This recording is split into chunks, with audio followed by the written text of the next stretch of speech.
the Foundation's representatives, evaluators, students, honorable and distinguished guests, ladies and gentlemen, good afternoon. I am truly honored by the invitation to speak to you at this prestigious event. Indeed, it is quite prestigious because we must admit that today's youth are the inspiration and hope for our future. There are few other parts of the world where this notion is more real than right here. 62% of the population in Cameroon is below the age of 25. 60% of Sub-Sahara, as a matter of fact, is below the age of 25. That is about 571 million young minds. The median age in Cameroon is a mere 18.5 years. Even more interesting is the fact that of the 30 countries in the world with the lowest median age, 26 of them, including Cameroon, are from Sub-Saharan Africa. This means that we must prioritize the empowerment of our youth. If we are to advance this nation, this continent, we must engage them in such a way that they discover and pursue their respective passions, culminating in them becoming the best version of themselves. I would like to congratulate the Dennis and Laura Foundation for their wonderful initiatives towards this effort. In 2015, the United Nations member countries adopted the 2030 Agenda for Sustainable Development. At the heart of this agenda are the 17 Sustainable Development Goals, commonly referred to as the SDGs. Together with the agenda, these goals strive to eradicate poverty and achieve shared prosperity for all. The call is to leave no one behind, to transform our world.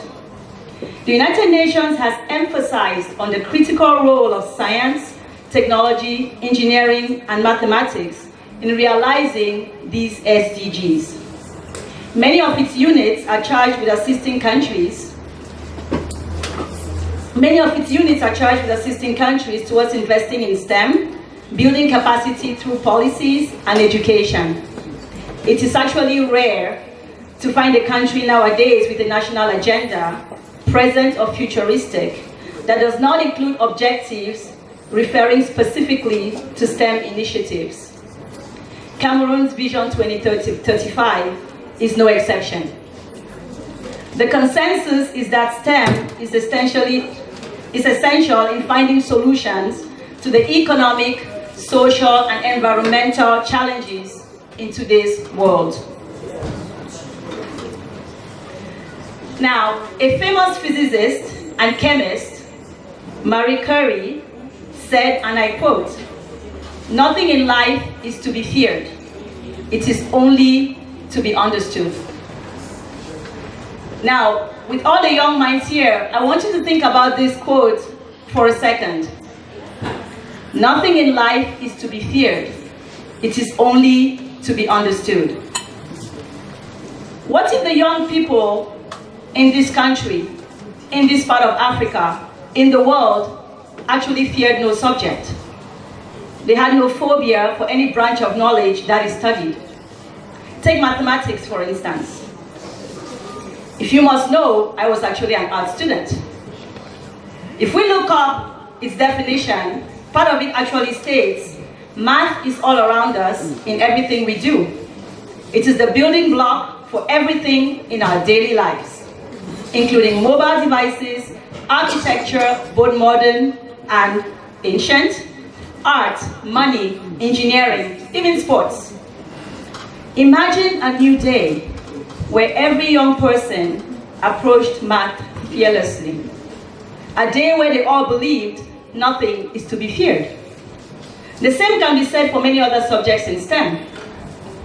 Today's mathematicians are well aware that before they became experts in their field, they started with simple math problems. For many of our young, it is fear that actually holds them back. They are terrified when they see complex operations on a blackboard or a whiteboard. When a computing machine processes in a few minutes what would otherwise take years for the human brain, they are mystified. But really, is it not as simple as nothing in life is to be feared? It is only to be understood.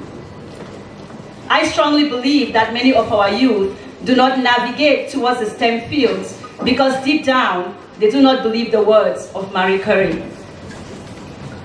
As educators, we have a significant role to play towards making this new day a reality.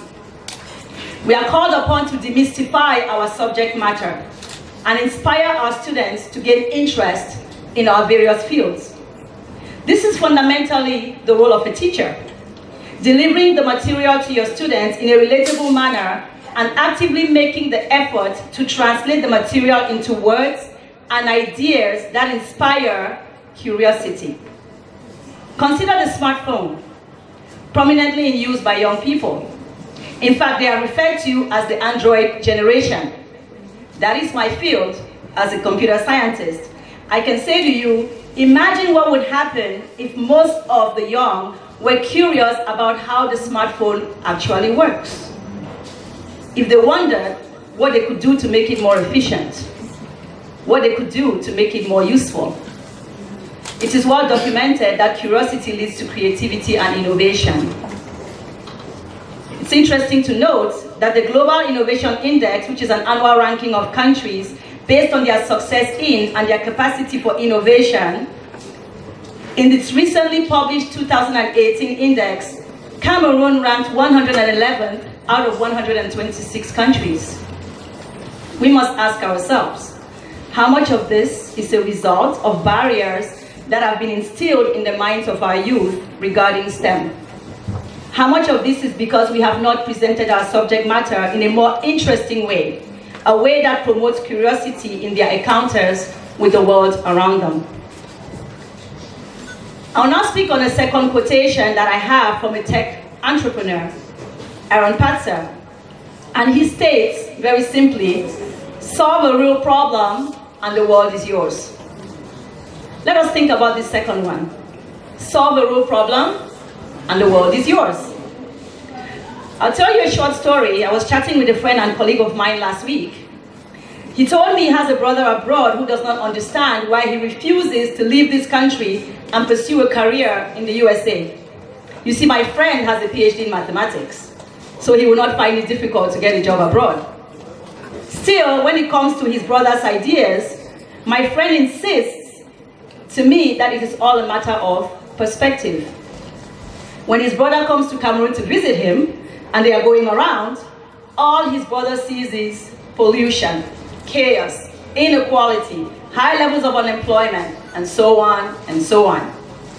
But my friend tells me he does not see what his brother sees. He sees opportunity. So when his brother asks him to come to the USA because there is so much opportunity there, interestingly, he doesn't get it.